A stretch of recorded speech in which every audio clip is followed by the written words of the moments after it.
please, right at the checkout stand.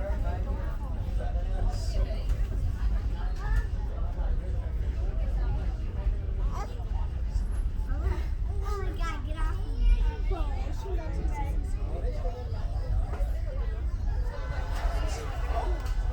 She's a mean baby.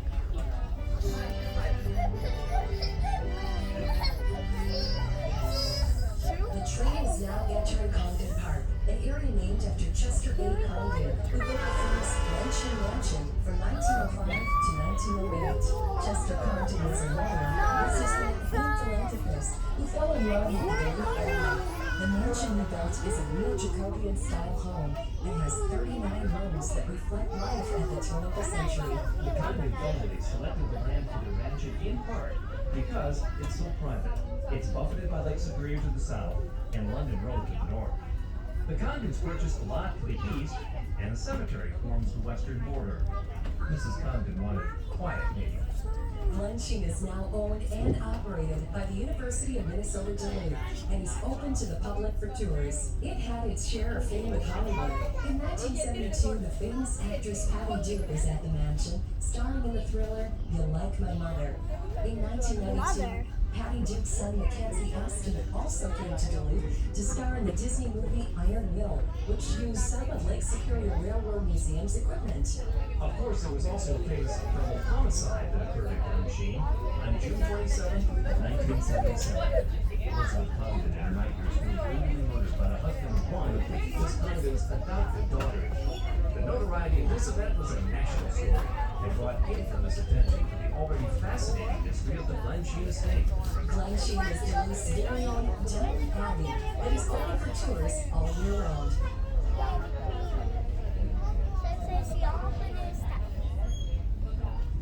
There's nice houses down there. We're slowing down right now to cross two bridges.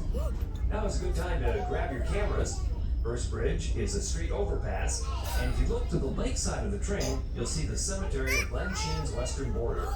The second bridge is over Tisher Creek, also known as Condon Creek, because it flows directly through the Condon estate, the family which built Glensheen Mansion. The bridge we are on is 107 feet long and stands 40 feet above the water.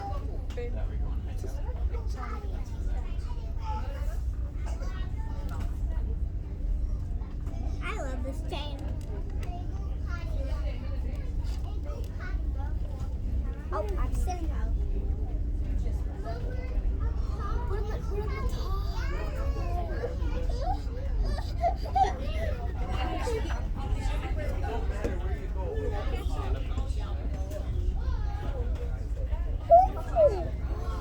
Beautiful.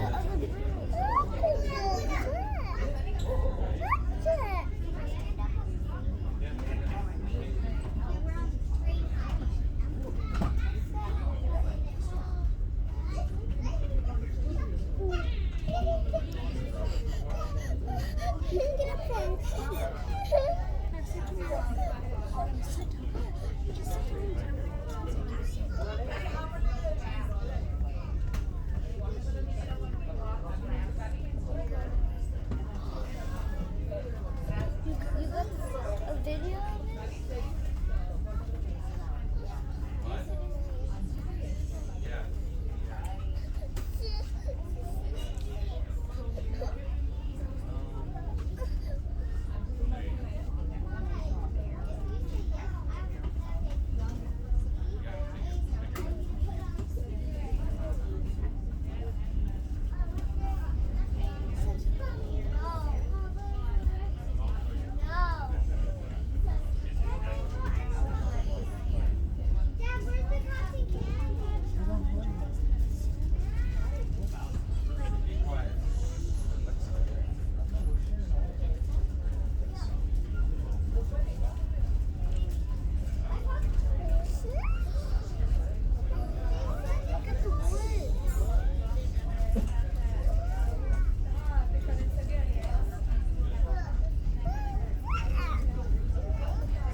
can probably be a whole development right here.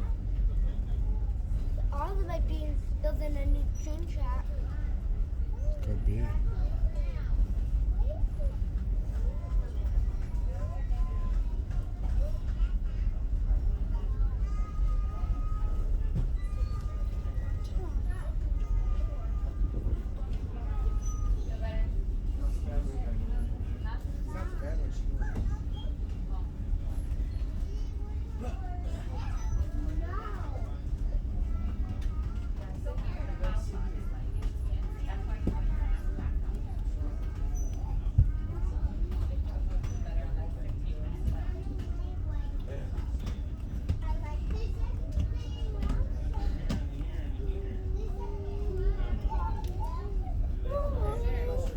Look at this is firefighter. Oh, I've seen that. Why is it firefighter? If you look to the land side of the train, you'll see a large building and sports field.